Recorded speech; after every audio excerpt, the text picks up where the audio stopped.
This is Inside Indiana Business Radio for the morning of Monday, April 15th, 2024. I'm Alex Brown. With big changes coming to Circle Center Mall in downtown Indianapolis and the Fashion Mall on the city's north side, Cushman & Wakefield Executive Director Bill French says the state of Indiana malls is surprisingly strong, but will come with some changes. He noted the $600 million Circle Center project will coincide with another major project. Think about this. You're going to have an expanded convention center and the Signia Hotel right next door to this, all coming online about the same time. I think that's a tremendous alignment, and as a result, we're going to see a lot of positive things happening in the core of downtown Indianapolis. French said retail spots in central Indiana are currently about 95% occupied.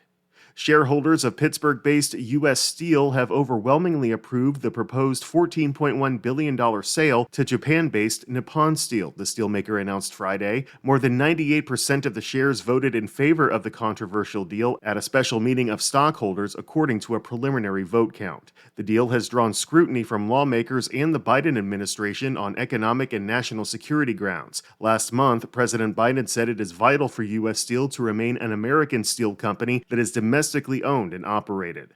South Bend-based Steel Warehouse Company has announced a more than $3.5 million investment in its boutique cold mill division, which has been rebranded as Specialty Strip. The company said the investment will grow the division by 20% and will ultimately include an undisclosed number of new jobs. Specialty Strip manufactures precision cold-rolled strip steel that is used in a variety of industries and applications, including automotive, agriculture, industrial, hand and power tools, and aircraft.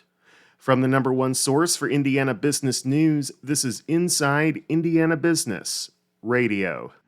Southeast Indiana, your bold future starts here. IBJ Media, Inside Indiana Business, and the IEDC invite you to Engage Southern Indiana, New Albany, May 1st, presented by CareSource, Indiana University, and Old National Bank.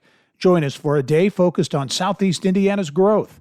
Connect with fellow leaders and walk away with bold new thinking to help your region thrive. RSVP now at ibj.com/engage. The ports of Indiana Burns Harbor celebrated the opening of the 2024 international shipping season by welcoming the arrival of its first ocean vessel of the year. IIB's Kate Sharon has more. The MV Jamno, a bulk carrier, arrived at the Northwest Indiana port on Friday after sailing from the Netherlands on March 21st. To mark the occasion, Port Director Ryan McCoy presented the steel stein to the ship's captain. The stein commemorates Northwest Indiana's identity as the steel capital of North America, the Port Authority said. The vessel, built in 2018, delivered more than 6,200 tons of specialized steel products that will be used by local manufacturers. The ship will next travel to Milwaukee, Wisconsin, according to our partners at the Times of Northwest Indiana. The crew expects to make a second trip to the U.S., with a likely stop at Burns Harbor later this year. Indiana's three ports, Burns Harbor, Jeffersonville, and Mount Vernon, handled 12.6 million tons of cargo in 2023, up 6% from the previous year. In Burns Harbor, more than 50% of the cargo that travels through is steel-related. A study released in September found that the ports support more than 49,000 jobs and generates $8.7 billion in economic impact for the state.